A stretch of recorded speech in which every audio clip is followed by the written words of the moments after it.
Road. It's March 1st, and it's a balmy 25 degrees. There's a little wind, and it's not so bad. It's a little chilly. At any rate, I just wanted to kind of show you about this gray. It's all gray here today. It's just gray and cloudy and all that. So I mixed up a gray and I put it up there, and it wasn't right. So I mixed that up with some stuff I had on my palette. I have the same colors on the palette all times. I mean, I know it might get boring to have the same palette of colors, but one thing, you get to know them, and that's kind of important, to be able to know your colors.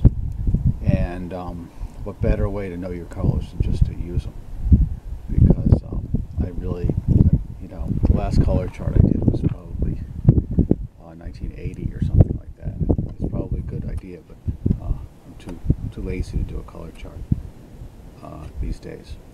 Any rate, so I didn't like that first color. I tried to mix up a gray for the sky, and I really didn't like that color. I thought it was kind of too on the brown side. It kind of had too much earthiness to it, although it's probably closer to mix up. So then I decided I'd mix up something with a little bit bluey, a little blue, and maybe a little bit of this alizarin or something like that, a little purpley blue. But it's actually, I probably want some of that color, and then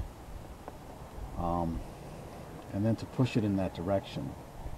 And here I got a little medium because it's cold. If I don't need it, so let me try this. So it's kind of like, this is the first thing. I'm gonna have my line, so I'm gonna go like this. I just want to see what this is gonna look like. That's probably too red, but you know what? I kind of have to do it. So it's closer. It's closer than the other one. I kind of like it. I kind of have my composition in mind. It's kind of a vortex.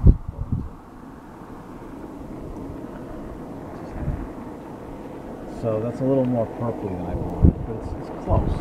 It's close.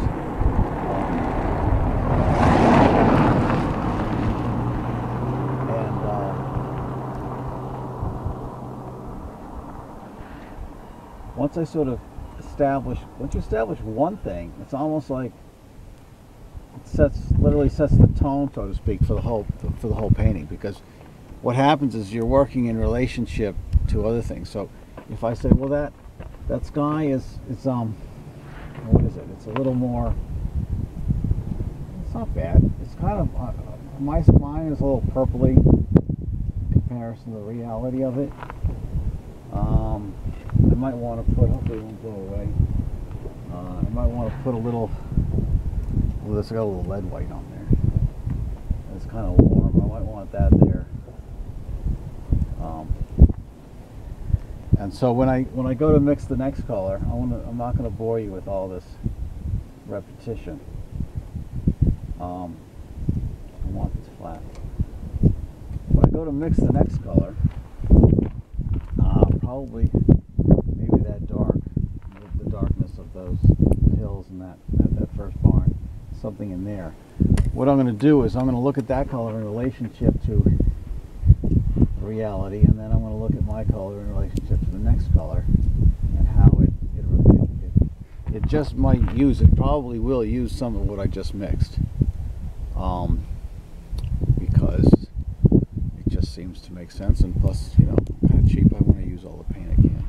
Even, I mean, I'll scrape it away and just get rid of it. I don't like it, but sometimes it's nice to use it because it informs what you've got going on, and even those mistakes inform what goes on.